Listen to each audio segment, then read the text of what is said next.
2021년 3월 2일 화요일 성경 묵상입니다. 본문은 요한복음 11장 17절에서 37절 말씀. 나사로가 병들어 죽어간다는 소식을 듣고서 이틀이나 더 지체하신 예수님이 나사로의 집으로 오신 것은 그가 죽은 지 나흘이 지난 후였습니다. 17절. 예수께서 와서 보시니 나사로가 무덤에 있은지 이미 나흘이라. 팔레스타인에서는 사람이 죽으면 3일장을 하는 우리와 비슷하게 3일 이내에 매장을 하는 것이 일반적인 관례였습니다.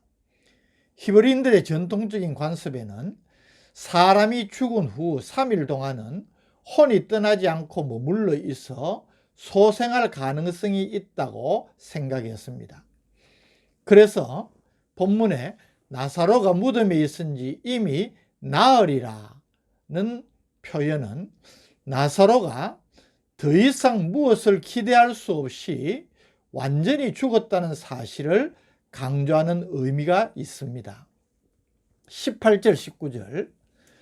베다니는 예루살렘에서 가깝기가 한 오리쯤 되매 많은 유대인이 마르다와 마리아에게 그 오라비의 일로 위문하러 왔더니, 여기 한 오리쯤 예루살렘에서 가까운 마을이기 때문에 많은 유대인들이 조문을 하러 왔고, 또 이것은 나사로 가문이 주변 지역에 잘 알려진 유력한 집안이었음을 짐작할 수 있습니다. 20절에서 22절 말씀. 마르다는 예수께서 오신다는 말을 듣고 곧 나가 맞이하되 마리아는 집에 앉았더라. 마르다가 예수께 여짜오되 주께서 여기 계셨더라면 내 오라버니가 죽지 아니하였겠나이다. 그러나 나는 이제라도 주께서 무엇이든지 하나님께 구하시는 것을 하나님이 주실 줄을 아나이다. 예수님을 먼저 맞이한 마르다가 안타까움을 표합니다. 예수님을 원망하는 말은 아니라고 생각합니다. 또 22절은 해석상에 어려움이 있습니다. 원문에는 그러나라는 단어가 없습니다. 그래서 주님께서 죽은 오라버니를 다시 살리실 것이라고 확신한 뜻은 아닌 것으로 보입니다. 23절 24절. 예수께서 이르시되 내 오라비가 다시 살아나리라. 마르다가 이르되 마지막 날 부활 때에는 다시 살아날 줄을 내가 아나이다.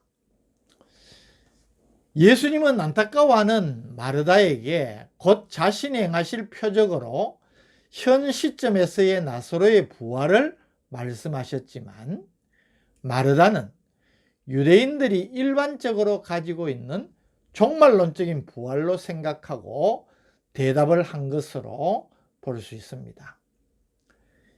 다시 예수님께서 말씀하십니다. 25절 26절.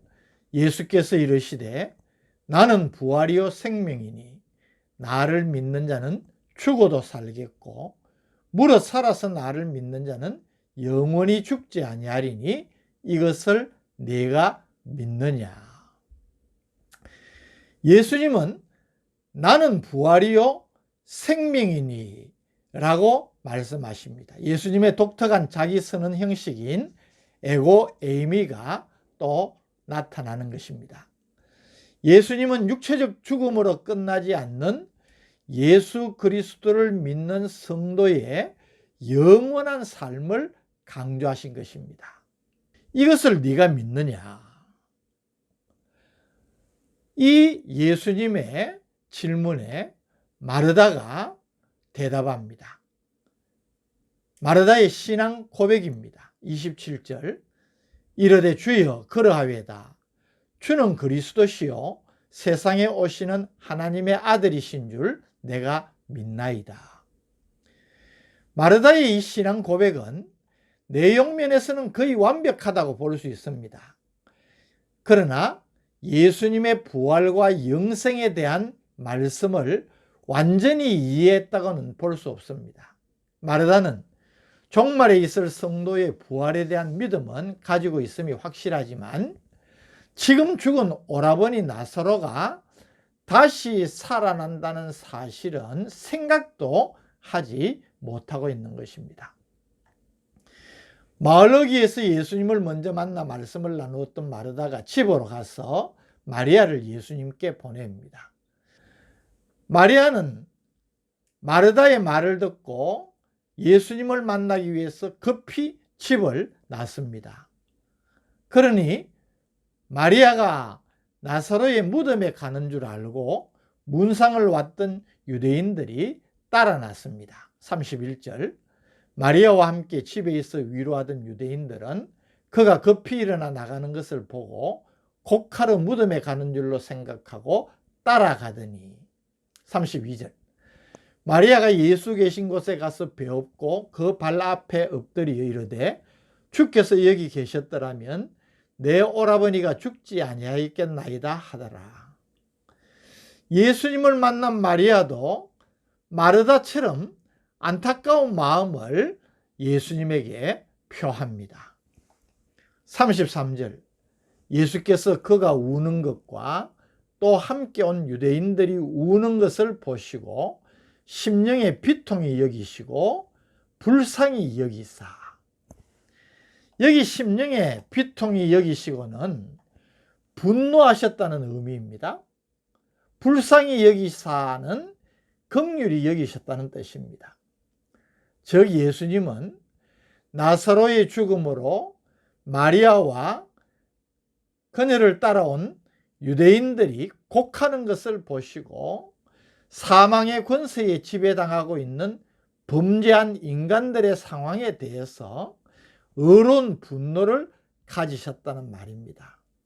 그러나 동시에 그들이 당하는 슬픔을 보시고 불쌍히 여기셨다는 것입니다. 그래서 예수님은 눈물도 흘리십니다. 34절 이르시되 그를 어디 두었느냐 이르되 주여 와서 보옵소서 하니 35절 예수께서 눈물을 흘리시더라.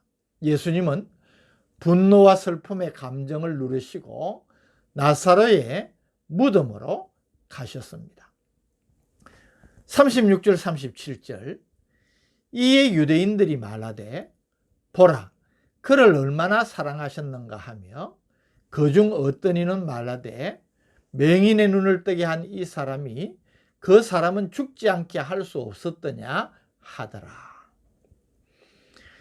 예수님이 눈물을 흘리시는 것을 보고 유대인들은 어떤 사람은 참 나사로를 많이 사랑하셨나 보다 그렇게 이해하는 사람이 있는가 하면 또 어떤 이는 안타까운 마음에 맹인의 눈을 뜨게 하였던 이 사람이 좀 더 일찍 왔으면 나사로가 죽지 않게 할 수 없었겠느냐 그런 반응을 보이고 있습니다.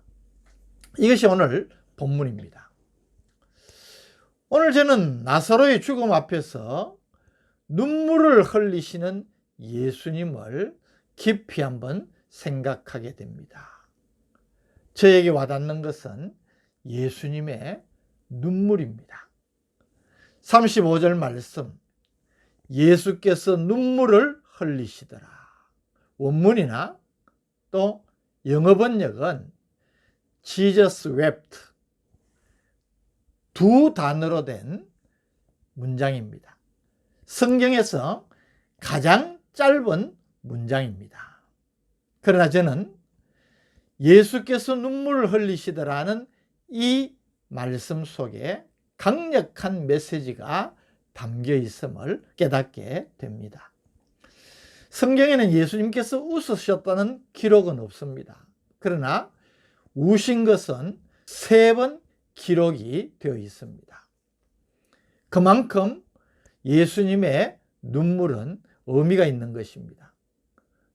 누가복음 19장 41절에 예루살렘 성을 보시면서 가까이 오사 성을 보시고 우시며, 예루살렘 성의 멸망과 그로 인해 벌어질 재난을 미리 아시는 예수님께서 예루살렘 성을 보시면서 통곡하시며 우셨습니다. 두 번째는 겟세마네 동산에서 기도하며 흘리신 눈물입니다. 복음서에는 예수님의 겟세마네 동산에서의 기도를 기록하면서 눈물을 흘리셨다는 직접적인 표현이 없지만 히브리서 5장 7절에서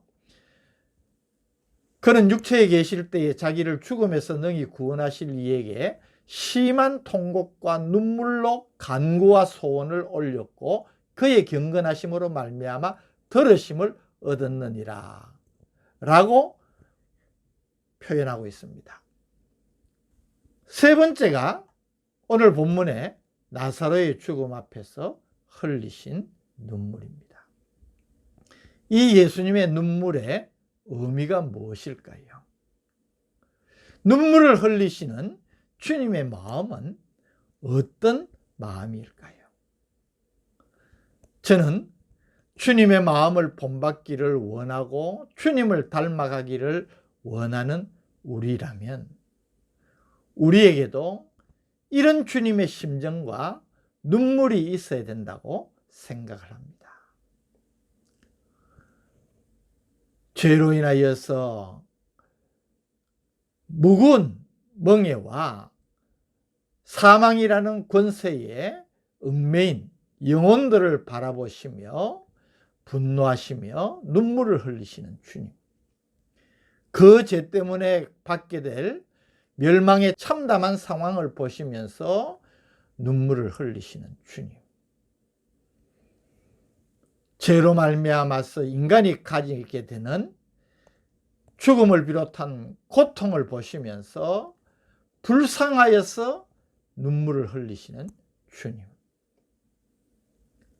이 주님의 심정과 똑같은 심정으로 눈물을 흘릴 수 있는 우리가 되기를 바랍니다.